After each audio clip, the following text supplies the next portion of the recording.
Well, hi everybody, this is Steve, D9 Games. Wanted to bring a Game Master tips for beginners.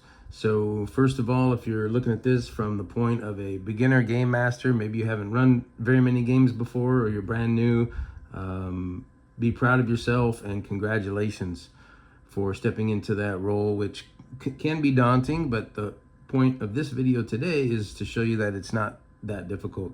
Actually pretty simple.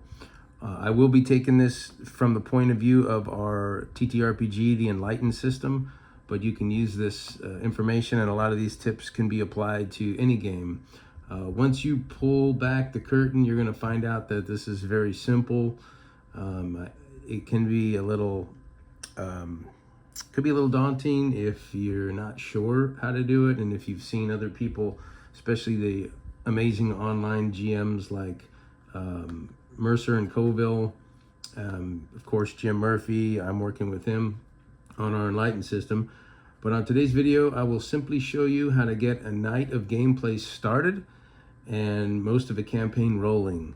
So the theme today would be build it and they will come. The odds of you getting a group interested is directly proportional to how ready you are to run it. Any size group works. Less is usually easier, not always better. I like 3 players, 4 players is good. Most time we're running 6, 7, 8 players, just because we have a lot of people that want to play and we have a lot of friends involved, and actually the more you play, the easier it is to run for a larger group. So that's where we're at right now. But I'm going to throw out a bit of a scenario today, and if you want to use it, cool. Or if it helps you generate some creative juices flowing in your mind, that's great too. But don't worry if you don't get a chance to use it, or if your players decide to go a different direction. You just kind of library this away for another time. So without further ado, let's get this party started. Part 1. Part 1, you want to, I like to pick a location. So that's how I get my brain started. It could be, in this case, I'm going to do on an island. You could do it in a forest. You could do it in a city. Anything goes, but you pick something just to get your mind going. That way you can start to build bullet points, which we'll go over later on. So my location is an island. Time frame, I just skip time frame. Sometimes people like to do that too, to help them generate ideas on what might be happening in that time frame. 300 BC, they might not have the same type of metal to work with for weapons and armor as they might in 1000 AD, for example. So I decided to skip timeline on this one. Climate, tropical. So we're gonna say, if you had to put your brain somewhere on our planet, maybe about 2 days journey by boat south of the tip of Africa. So we're going to be down there, somewhat tropical, but maybe not as hot as the equator. Races, you want to identify what kind of races and what kind of people. Not necessarily creatures, those will come in time. You can do any creatures you think of on the fly generally, but it's nice to have 2 or 3. I like to use 4 races, and then in those races you could have different factions, and then but leave all that for the advanced several sessions under your belt time frame. So I'm just going to use the ones we use in Enlightened. So we've got Fomorians, which are kind of like the troll giant types. We're going to use the Korrigan, which is kind of like a dwarf hobbit combo. We're going to use elves and humans or Celts. We typically run 300 BC, 200 BC, so we're going to go with Celts. We'll get to the politics. Right now, we're going to say this group took one of several hooks, which we'll go over later, to get them onto this island. Maybe they're doing a favor for a noble. Maybe they're treasure hunting. Who knows what the case may be. But that's basically how you get the ball rolling. So the first thing I did, and I drew a map of the island, just a quick sketch, not a big deal at all, but here it is. So you can see on the, I think I called it North Shore, that's where they're coming in right now. So this is a little bit backwards, they're coming out of the water. I guess it would look more like this. So they're coming out of the water, maybe their boat made land and they're climbing out and coming up through. So this is what the scene is in front of me, but I'll turn it back around. So the location number 1 is the North Shore. This is the island. I cut it up into 8 pieces, and I'll go over what those sections are all about in a moment. So you got your location, you're going to use an island, you've got some climate, you've got some races. That's about it. Your 2 days journey south of what they would call the mainland, or the mainland. Part 2, now let's create the bullet points. So I had 8 sections on the island. I'm going to go through bullet points for each section just so you can see how I created this. And I really drew this up on the fly, 10 or 15 minutes in the shower, had some ideas, jumped out, wrote it down. That's that. Section 1, the North Shore. So my bullet points are friendly and welcoming. So do with that what you will, but I just wrote friendly and welcoming. Maybe they act friendly, but they're trying to kind of rope you in and make a sacrifice out of you. Who knows what they're going to do? I try not to flesh out too much. I just put that bullet point down so that everyone feels like they can get some rest. Maybe they had an encounter on the way to this island in the water, and they might need some healing and stuff like that. So my next bullet point was trade, food, and rest. They can trade wares, they can get some food, they can get rest, they can get healing, whatever a long rest might give them. There's not necessarily a healer here yet. They might be deeper on the island. Number 3 bullet point out of 4 is festival and celebration. So if they talk to anybody, and again, they're friendly, they might say, hey, you're just in time. We've been celebrating all, for the last 3 days. We're going to celebrate all day today too. There's going to be food, there's going to be dancing and singing, and we're having a ceremony tomorrow, which is something we do to keep the gods of our island pleased and blah, blah, blah. So they're going to celebrate tomorrow on the full moon, and we'll get to what that means later too. Now, there are some tricky villagers, or I call them pirates here. They're going to wait for the adventurers to get comfortable and settled in, and then they might share a drink with them and maybe say, hey, I've got my crew is tired, injured, or missing, or dead, or whatever, but I need some help to find this treasure. I got this map. We've been hunting for this treasure. This is our last island. We know it's got to be here. And of course, this pirate is a villager who works for the natives, trying to trick the PCs to go after this treasure and pull them into a slave situation where they might be on deck to be sacrificed to this island beast or island god that they worship. So that's section 1, the North Shore. Section 2, which is in the middle of the island.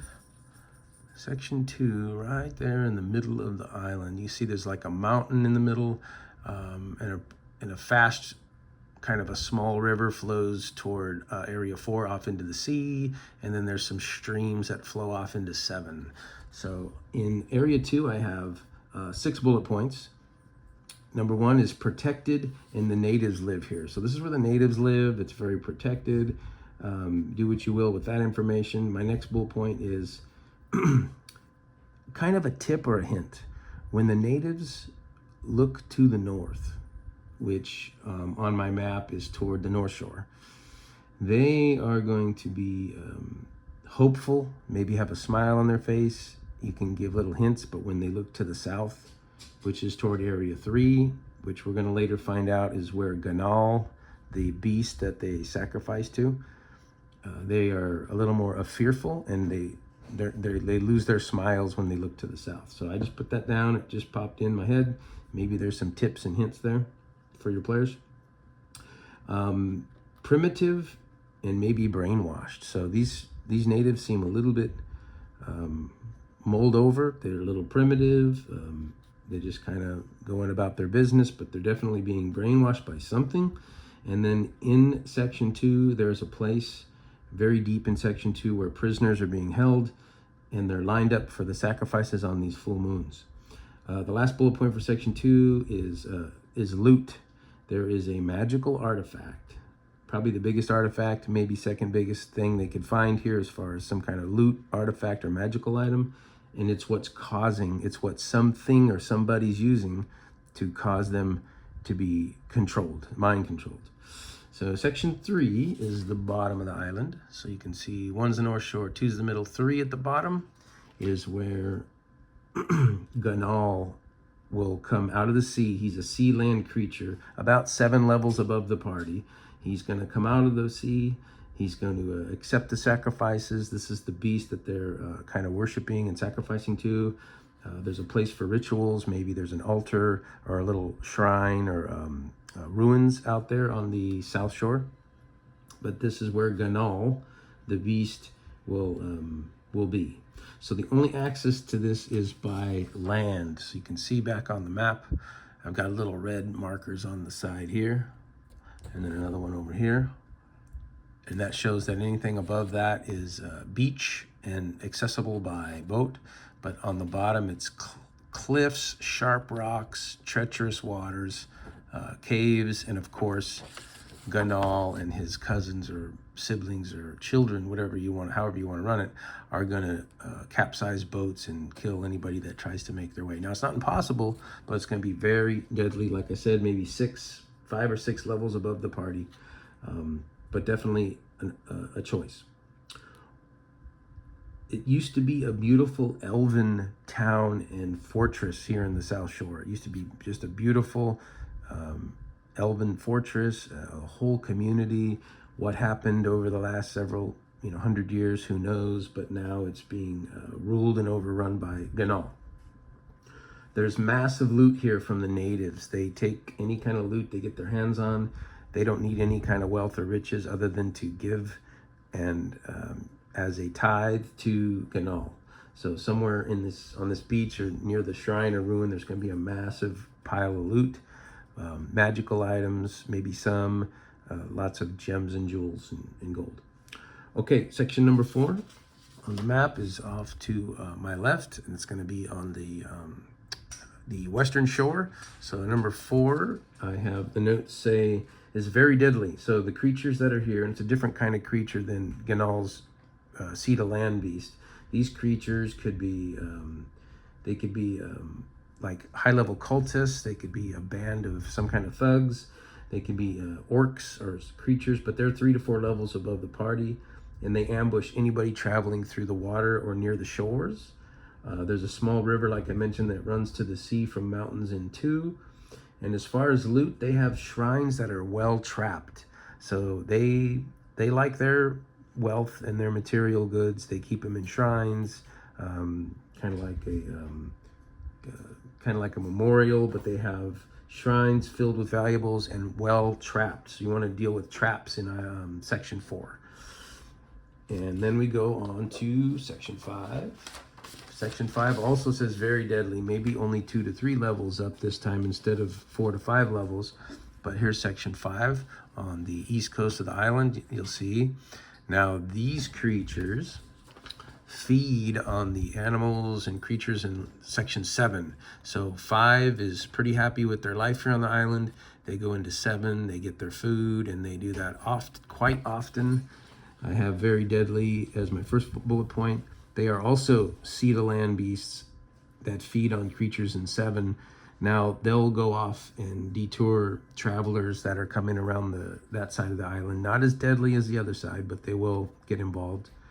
The only loot here you'll find, because these are just creatures, are from fallen victims. So you'll see, maybe a dead party with their loot, their armor, weapons, whatnot. And I do have an extra 4th bullet point just for kicks. Something told me to put in here a hag. So there is a hag that resides in section 5 somewhere. Maybe she's on the border of section 5, section 7, and she understands the symbiotic relationship between these creatures and the animals in 7, but she would be a place for information. Maybe she's not pleased with what's happening in the south. If the player characters come across this hag, she might mess with them for sure, but she might have information for them that could help on their journey. So you could use that. Section 6, and there's only 8 sections. Section 6 is to the left of the mountain in section 2, and it's between 2 and 4. So you remember section 2 is where all the natives are. Either side of the mountain, maybe they're on the south side of the mountain in droves, and then maybe just scouts and the people that protect section 2 are on the north side of the island. But in section 6, I have, now this is where the most structured group of Celts or nobles reside. So there's a whole community of higher ups that live here, and they know of a special under mountain well or spring that provides life-giving properties, which in our campaign we're going to say that there's some type of beast magic in maybe the under the mountain. Maybe there's some lava, maybe there's a beast that lives down there. So this is it's bubbling up with this kind of like I said, beast magic, lava or rocks, and they intertwine with the moonstones that also are in the middle to upper parts of the mountain. So when these combine and come through on the river, it's like they're panning for gold, but they're actually panning for this orange elixir, little flakes. And this is which we know from our campaign to be almost a vampiric type of substance. So it gets life-giving, but it has its penalties. So maybe the beast Ganal is powered by this as well. So that could be part of why he goes under the island and under the mountain. And then you can do what you want with that as well. So for the enlightened system, Twilight of Fae, we would throw in our orange taboo elixir here. And it comes through these moonstone crystals, which get mixed with the beast blood. And they definitely do not like outsiders because they don't want anybody stumbling across what they know and what they have here. Section 7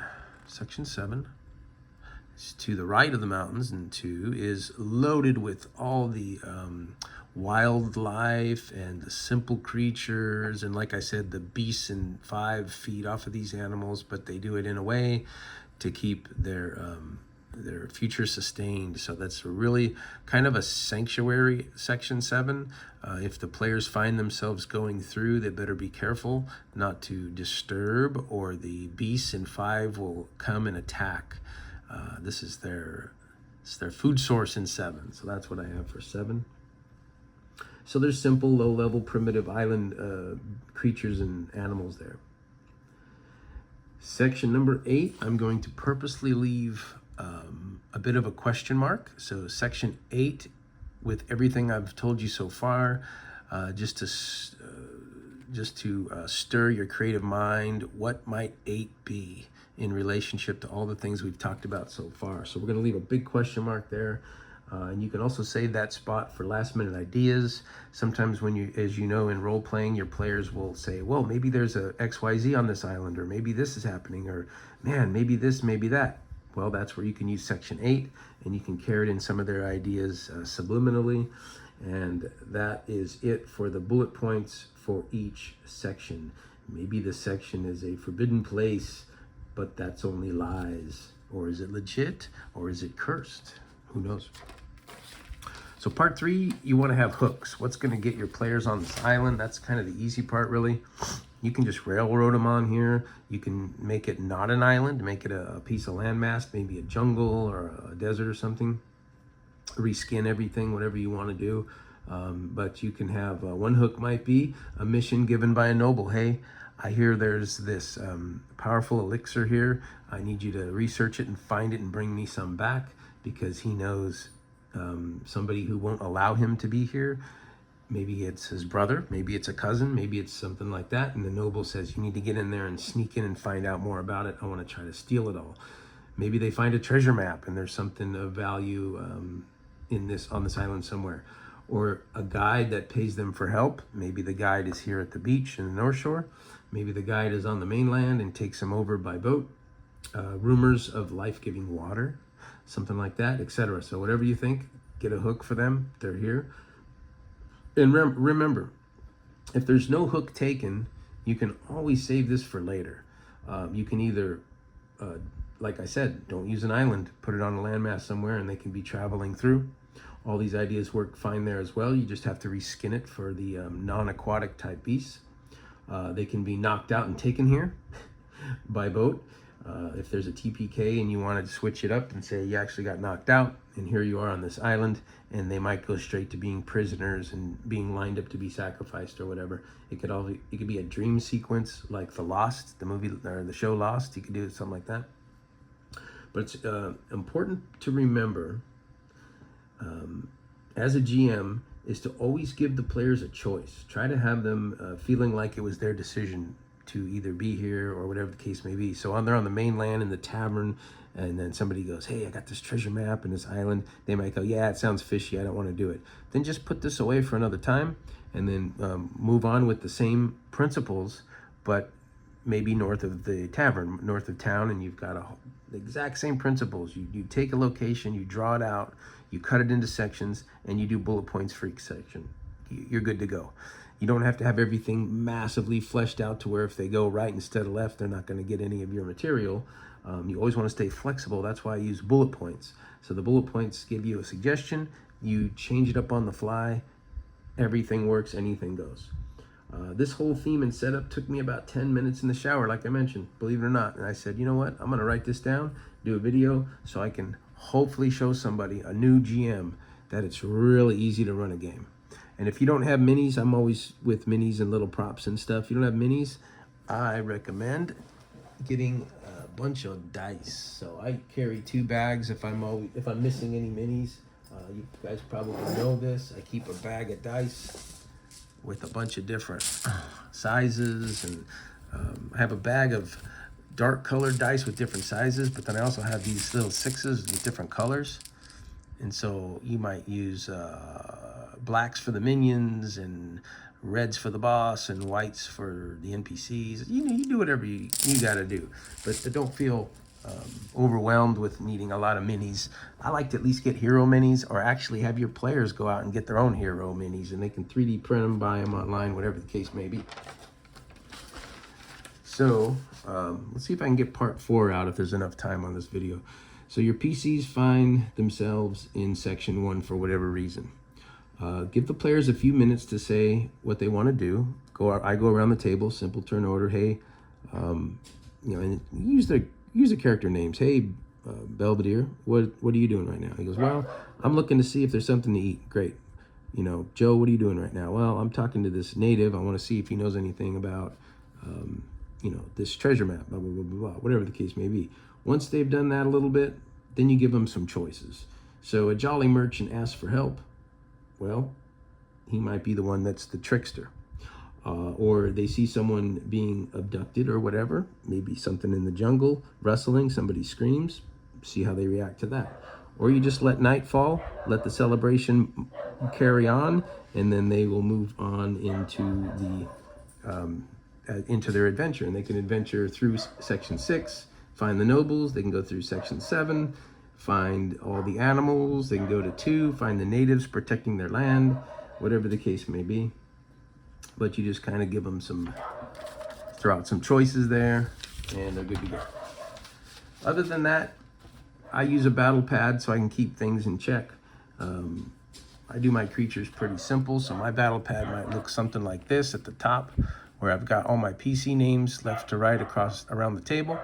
I got my creatures, where I'm going to write down, what type of creature it is, the level, its max damage that it'll deliver, the health points it has, and any armor it has, and then maybe some specials. So fire is his special, whatever. That's how I run a battle pad, and I got my experience points, or we call it pop, over here. And then any notes I'll keep in this right corner on another sheet of paper as things pop up. So I use a battle pad even if we're just role-playing or adventuring, so I can keep things flowing around the table. You can definitely give out experience points and what we call pop for role-playing, for adventuring, and not just combat, so that it keeps them from becoming like murder hobos all the time. And then to be best prepared for the next session, also keep that notepad on the side, or you can use your phone or whatever you take notes on that works best for you. So you can add little things that you hear the players say. You can write little things that pop into your mind and things of that nature. So That's all I have for the beginner GM tips. Hopefully some of that made sense. And from the bottom of my heart, it really is simple.